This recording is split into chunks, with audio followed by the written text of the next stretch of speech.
Wednesday was the season premiere of The Crown. Netflix artfully timed its release the day after the midterms, when most Americans wish, instead of this shambolic cockfight we call democracy, we had a king instead. Sadly, Tuesday's midterms were an overpriced costume drama of a different sort. But like The Crown, the midterms served as a much-needed respite from the American people's real concerns like eviction, climate crisis, child poverty, unaffordable health care, student debt, and the rising costs of just trying to stay alive. Maybe one day we'll have an election about those issues. Welcome to the mop-up for November 10th. November 10th, 2022. I'm David Feldman, coming to you from an air shaft overlooking a parking garage somewhere in Manhattan where the temperature is 51 degrees and sunny. Hey, I'm a lonely, miserable human being. So please hit the like button and subscribe to my channel. Tease me, please. Hit the subscribe button. Subscribe to this channel. Like it. Trick me into believing I can actually make a go of this pitiful exercise in self-destruction I call a podcast. Well, let's start with some good news this morning, and there is plenty. Yes, there is. In Colorado, a proposition passed on Tuesday giving public school cafeteria workers a raise, and another proposition passed in Colorado guaranteeing every student going to school in Colorado, guaranteeing them a free lunch. There are few things more important than that. Who would be against free lunch for all kids going to public schools? Republicans, that's who. First we give kids free lunch, then their brains get the nourishment they need to grow, and next thing you know, all we're left with are Democrats. Democrats are stupid too, unless they vote for Bernie. But it is the midterms, and I'm on Team Democrat. Okay, more good news. Tennessee, Alabama, Oregon, and Vermont all voted on Tuesday to outlaw prison labor. If you listen to this show, you know I talk about this all the time. Their state constitutions in Tennessee, Alabama, Oregon, and Vermont now will be rewritten to prevent the use of involuntary servitude and forced labor. This is still going on in America, forced prison labor. In some states, if prisoners refuse to work, they are denied parole, placed in solitary confinement, and they're not allowed to see their families. Meanwhile, they're making pennies. If they're lucky, they're making pennies on the dollar. Last year, Oregon Senator Jeff Merkley, a Democrat, introduced legislation to get rid of the loophole in the 13th Amendment that makes all of this possible. The 13th Amendment, as you all know, freed the slaves, but did not allow for free prison labor,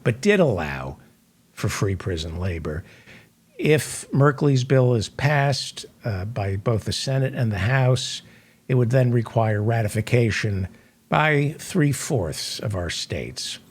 Nebraska raised the minimum wage to $15, which is great news for people living in the year 2005. In all fairness, $15 an hour goes a long way in Nebraska. Unfortunately, not all the way out of Nebraska to someplace else. No, Nebraska is a great place, great state. And Washington, D.C. Voted to raise the minimum wage for restaurant workers to $16.10 by 2026.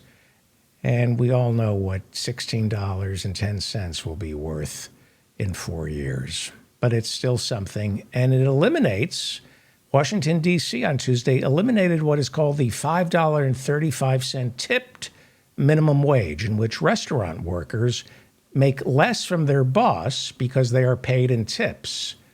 That's what they get paid. They get paid $5.35 plus tips, and you get to spit in food when nobody's looking.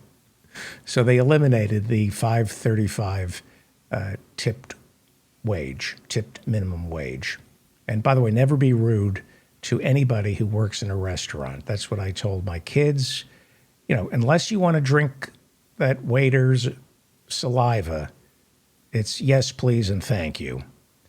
Voters in Portland, Maine rejected raising the minimum wage to $18. They also rejected eliminating the tipped minimum wage for restaurant workers. So visitors to Portland, Maine, I hope you like the taste of mucus. It is the Secretary of States who oversee elections, and a swath of Trump-supporting truthers were running this year to control the ballot counts in 2024. But these enemies of democracy, these crypto-fascists, mostly went down to defeat on Tuesday. The election deniers lost. In New Mexico, election denier Audrey Trujillo lost her race for Secretary of State. And in Michigan, election denier Christina Caramo lost hers. In Arizona, Democratic candidate for Secretary of State Adrian Fontes looks like he's going to beat Republican election denier Mark Finchem by 5 percentage points, but that race has not yet been called. Minnesota election denier Kim Crockett lost her race for Secretary of State as Minnesota turns deep blue. More on that later. In Nevada, unfortunately, Republican Jim Marchant, who is one of the country's leading election deniers, Jim Marchant in Nevada seems to be leading in his race for state attorney general. And Indiana's election denier Diego Morales won that race for Secretary of State, but Indiana is going red in 2024 no matter who counts the votes. Republicans are having a rough week, much rougher than they expected. The results from Tuesday's races were mixed, and if there's anything the GOP hates most, it's the mixing of the races. Pennsylvania's Lieutenant Governor John Fetterman defeated Republican Dr. Mehmet Oz in the race for Senate. Dr. Oz was forced to vote by absentee ballot because he was way too busy campaigning in the state of Pennsylvania all week. Georgia Governor Brian Kemp handily beat his Democratic challenger, Stacey Abrams, but in the race for Senate in Georgia, there's now a runoff because not enough of the same Republicans who voted for Brian Kemp voted for Herschel Walker. I think that might have had something to do with the reason Republicans voted for Kemp over Stacey Abrams in the first place. The same reason they voted for Kemp over Stacey Abrams is the same exact reason they are congenitally unable to bring themselves to vote for Herschel Walker. He's black, just like Stacey Abrams, and the people who voted for Kemp don't like black people, and they're not going to vote for Herschel Walker no matter how Republican and stupid he is. I told you abortion would be on the ballot. It was. 77% of Democrats said abortion was the second most important issue, right behind inflation. And so voters said the right to abortion must be enshrined into the constitutions of California, Michigan, and Vermont. Would have been nice if Pelosi, Schumer, and Biden got rid of the filibuster and did that themselves, enshrined the right to an abortion in the U.S. Constitution, but this is a step forward from a major step backwards. Voters in Kentucky and Montana repeated what Kansas did earlier this year, and they rejected a referendum that would have written it into their state constitutions, a clause saying a woman is not guaranteeing the right. A woman is not guaranteed the right to an abortion. Republicans have a problem. They are the party of anti-abortion. But Americans, even in red states like Kentucky, Montana, Kansas, they are pro-abortion, which is why Republicans, the party that is not pro-choice, has no choice but to steal these elections. Republicans went all in on abortion in about the past decade. Before that, they were in on abortion, but they didn't mean it. It was a fundraising ploy. But then the religious right said, no more money for you unless you actually outlaw abortion. So now Republicans, they're saddled with a really unpopular position. It's tough. You're stuck with abortion, GOP. You can't get rid of it. It's yours. You have to keep it. You made a mistake, and now you have to pay. You should have thought about this before you threw yourself into it, not thinking about the consequences. But now, abortion, Republicans, abortion, it's in you. It's part of your DNA. Republicans, abortion is an extension of you, and it's going to drag you down, limit your options, but you have no choice. You have to keep it. No choice. Well, they have one choice. In order to win, like I said, they must steal elections. They must keep people from voting. They have to scrub the rolls, demand voter ID. They can't win if everyone votes. So in order for the party that's anti-abortion, in order for anti-abortionists to succeed, they must erase the lives of millions of Americans, pretend they never exist, and don't allow them to vote. Women, unfortunately for Republicans, women make up more than half the electorate. And the women not chained to a barrel of corn whiskey in their husband's outhouse, well, they tend to vote Democrat. Michigan Democrats came out to vote for abortion, which was on the ballot, and that's why Democratic Governor Gretchen Whitmer beat Tudor Dixon, and it now looks like Michigan Democrats will have a trifecta, winning the governor's mansion and both houses in the legislature. That's good news for Michigan, bad news for the rancid Betsy DeVos and her family of Amway scam artists who own Michigan. And it also looks like Democrats in Minnesota flipped their Senate blue, and so Minnesota is now controlled completely by Democrats as well. They get the trifecta. There are signs the Republican Party's Trump fever of fascism has broken. Now they should do something about the Ron DeSantis diarrhea of stupidity. I don't know if that made any sense.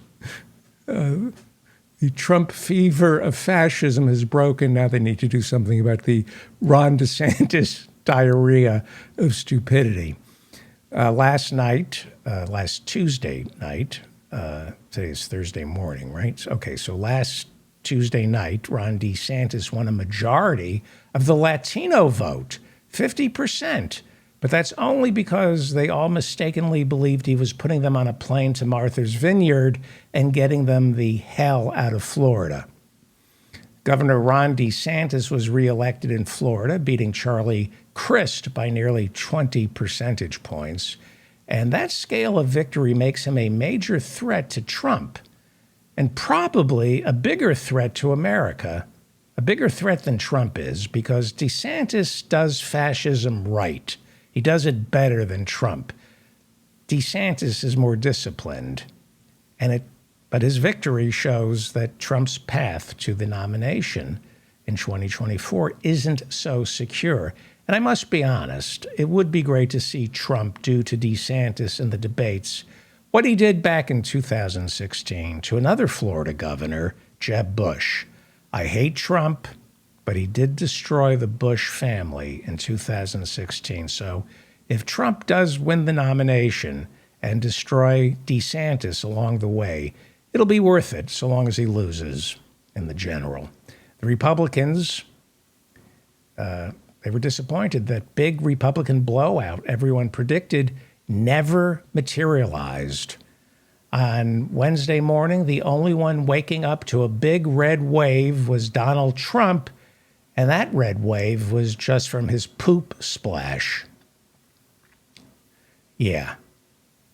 Now, some say Republicans did poorly because Donald Trump is a divisive figure. Where would they get that idea that he's divisive in the Republican Party? Where would they get such a thought? You can have Mitch McConnell and his wife, Coco Chow. You can have them both.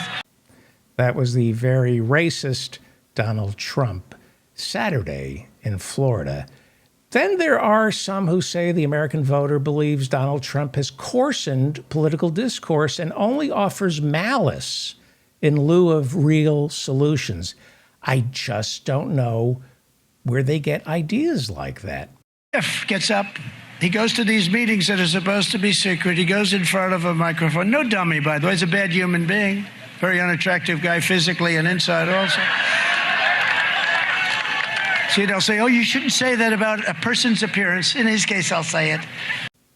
That's Donald Trump talking about Schiff, and apparently Donald Trump doesn't have a mirror.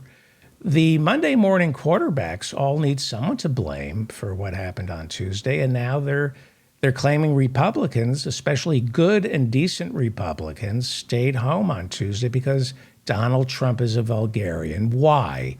Where would they get an idea like that? Your favorite president, excuse me to all those young people, your favorite president got screwed. That's what happened.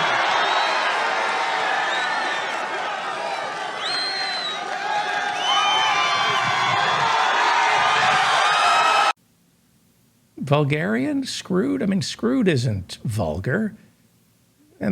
But the whole point of voting for Trump is he never gets screwed. He's the screw-y. He screws other people, like his voters, who, pick him because they've got a screw loose and they know Trump is going to screw them. But Trump getting screwed? Why would he say that? That makes no sense. He's too smart to get screwed. No victim, but there Trump is playing the sad sack, playing the victim card. Odd. But come on, at least he doesn't really resort to vulgar language. Such bullshit, you've never seen anything like it. That was Trump Saturday night in Pennsylvania. Slipped out of his mouth, but he's got too much class to ever say that again. So the speech he made was total, you know what? I won't use it because my wife always says, darling, don't use the word bullshit, so I'm not going to use it. Telling you, First Lady. She said, don't use that word.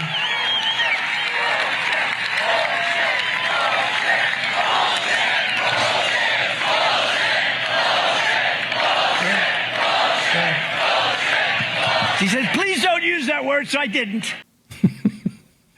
You gotta love him. Some say he's a bad influence, and you can't bring your kids to his rallies because they pick up bad habits.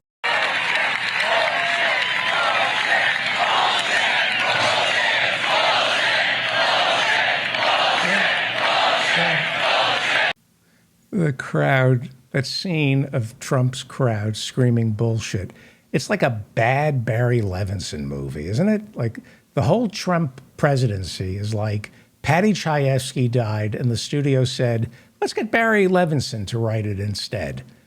I have nothing against Barry Levinson. He's just not Patty Chayefsky. But look, Trump didn't have a completely horrible night on Tuesday.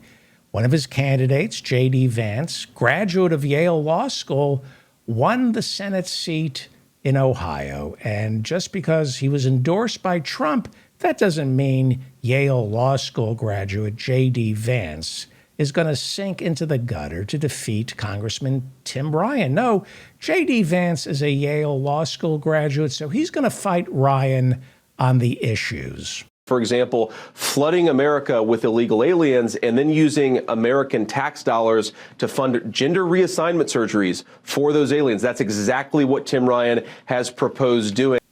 What a great noble candidate you are. Congratulations, J.D. Vance. Kevin McCarthy, Republican House leader, seen here going into precise detail, describing the size of his grandmother's breasts. Kevin McCarthy predicted his party would pick up 60 seats in the House. Now, That's not going to happen. And while the odds still favor Republicans taking the House and McCarthy taking Pelosi's gavel, or maybe he'll bring his own gavel, given what happened to Paul Pelosi, maybe it's not a good idea for anyone to be holding a gavel. The point is, we won't know for weeks. And if he does win, if he becomes Speaker, he'll be forced to govern with a razor-thin margin, and there's no guarantee the radical right within his party will give him their vote for Speaker.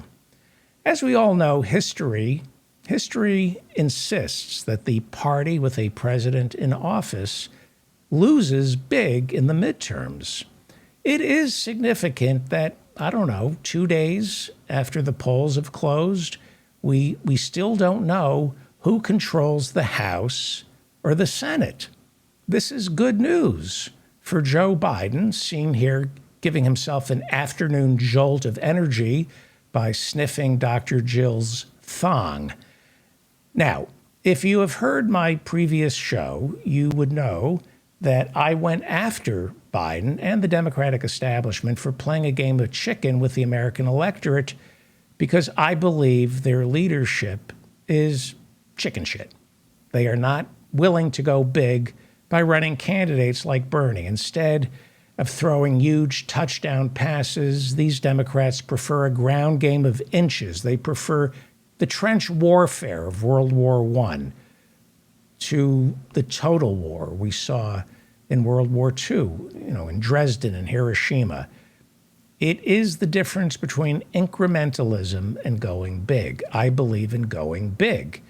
But listen to what Ted Cruz had to say last night. Now, we know Biden isn't a lefty. Perhaps, however,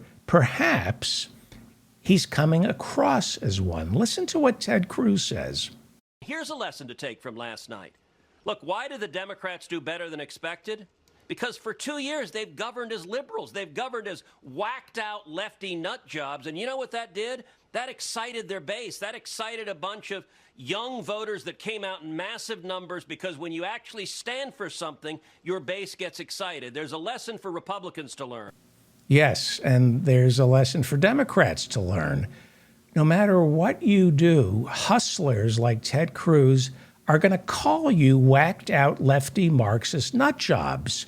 So you might as well really energize your base by governing as a whacked out lefty Marxist nut job. Because if you don't, whacked out righty fascist nut jobs like Ted Cruz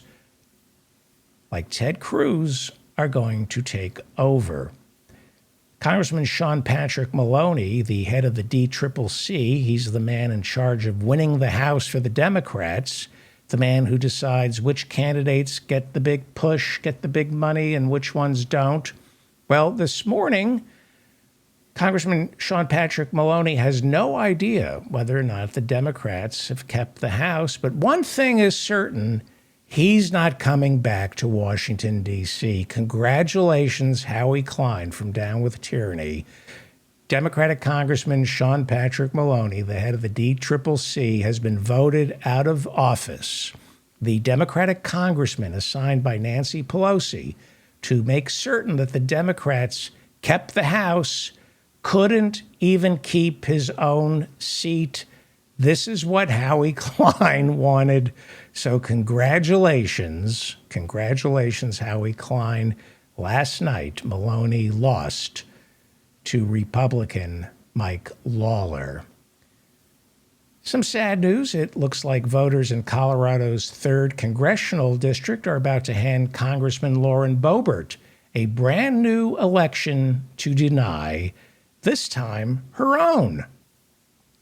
Lauren Boebert looks like she's going down and not on, well, I won't do that, but I won't say Ted Cruz. Those were just rumors. Marjorie Taylor Greene called her this morning and offered the number of several divorce attorneys to have sex with. In Arizona, Maricopa County reported minor tabulation errors on Tuesday that were quickly fixed. A minor hiccup for Republican gubernatorial candidate and election denier Kari Lake, if she wins, or incontrovertible evidence of voter fraud if she loses, which she just might. Her Democratic opponent, Katie Hobbs, is leading right now by 13,000 votes with 70% of the total vote counted. Ali Alexander, who organized the January 6th Stop the Steal rally, which led to the attack on the Capitol, has a podcast. Here he is this Monday explaining how Kari Lake's lizard brain spits out think juice.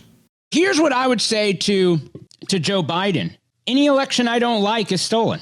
Any election where you get 81 million tabulations, not votes, is stolen. It's pretty simple. If I don't like it, it's stolen. If I like it, it's not stolen. If you win, it's stolen.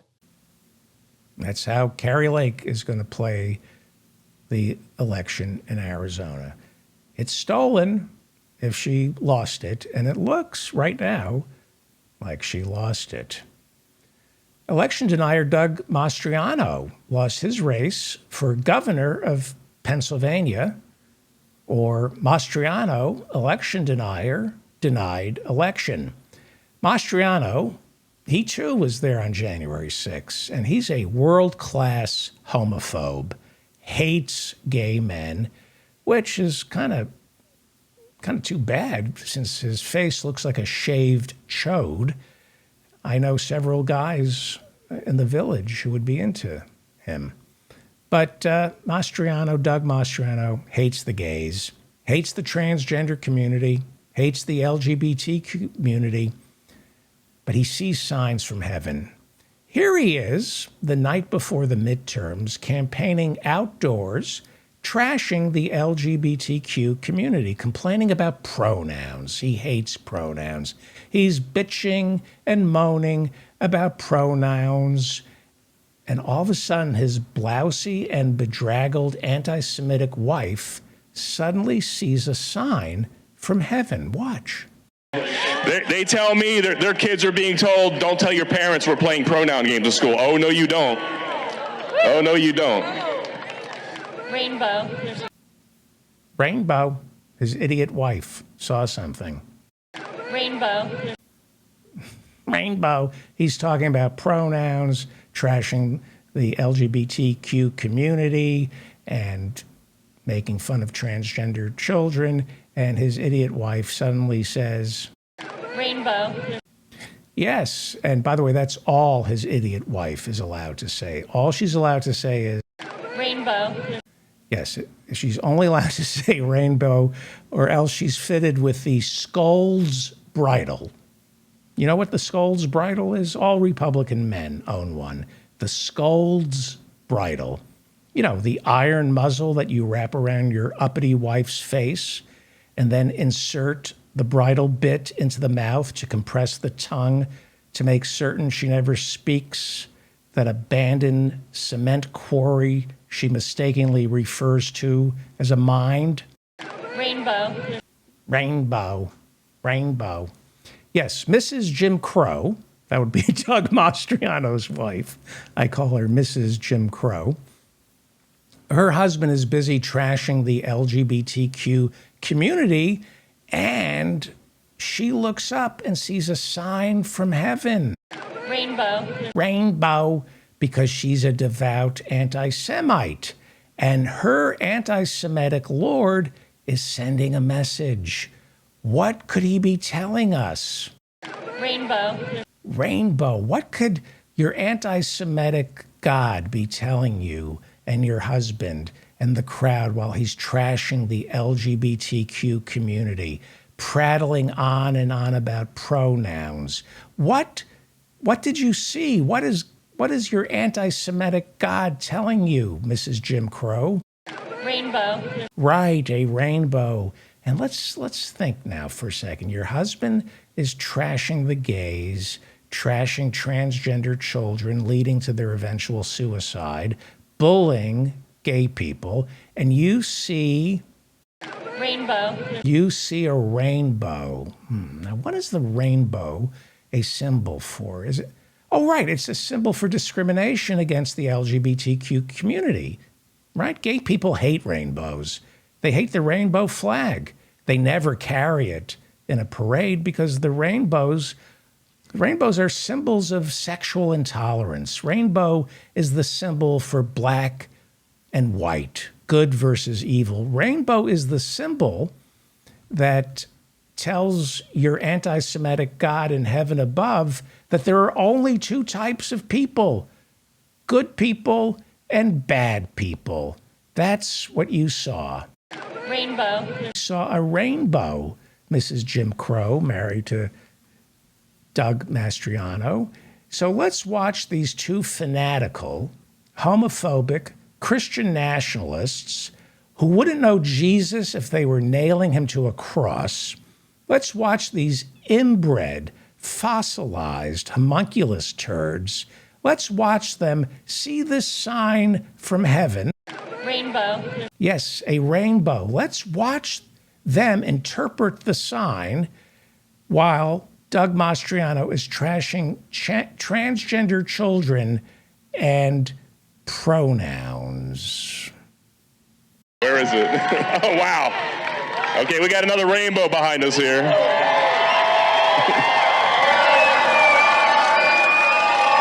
want to talk about it? Crying. I'm crying. She's crying. It's a sign in heaven.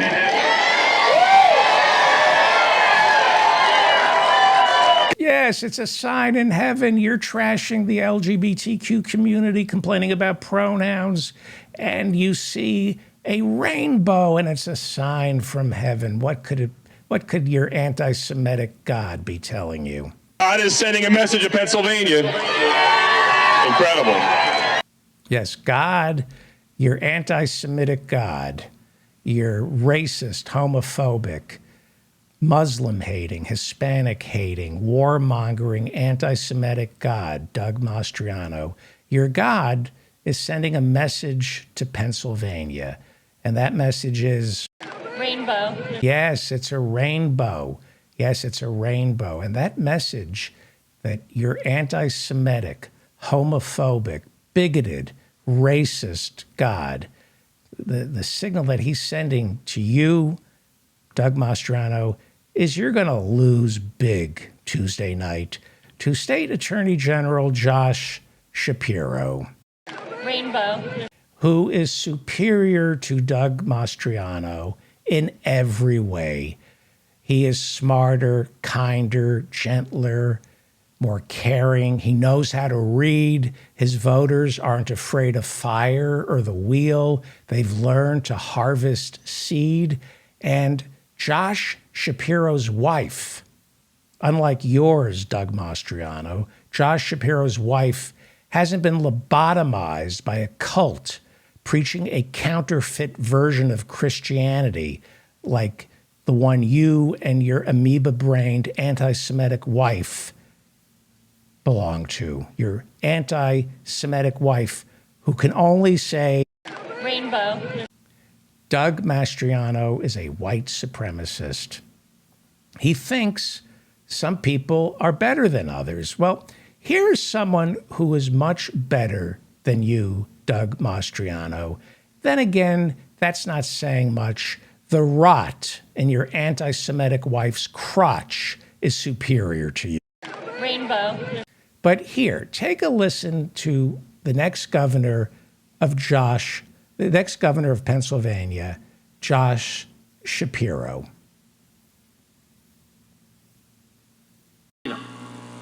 You know, this guy loves to talk a good game about freedom, right? Let me tell you something.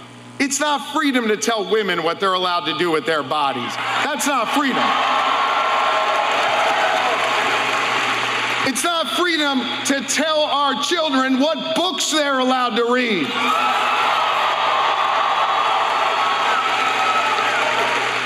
It's not freedom when he gets to decide who you're allowed to marry. I say love is love.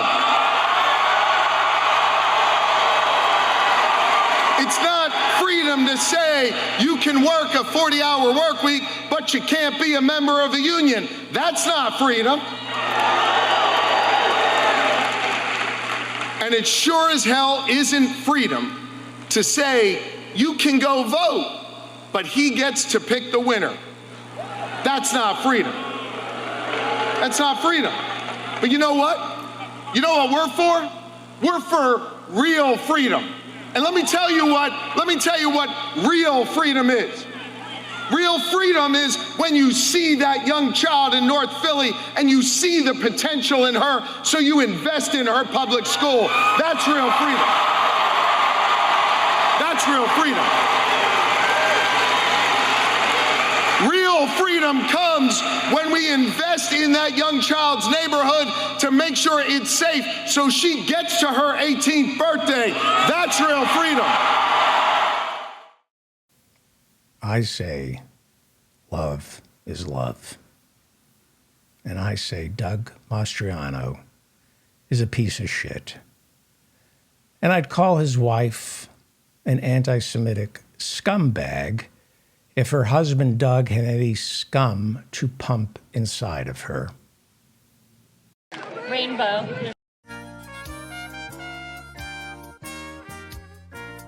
I'm on my way to be a billionaire. Now you can make fun of me, but I don't really care. I have a plan to get there by and by. As long as I stay healthy and I never die. $15 an hour, 5 days a week, 52 weeks a year, and 32,000 years. I know it's a long time, honey, to 34,020. But when I get there, babe, I'm gonna be in the money. I'm on my way to be a billionaire. Now you can make fun of me, but I don't really care. I have a plan to get there by and by. As long as I stay healthy and I never die. All I really need is a second job or a third. Lift myself up my boots and join that elite herd of the 600 billionaires in the USA who make more in a second than I do in a day. I'm on my way, yes I am. I'm on my way. I'm on my way. Oh, yes I am.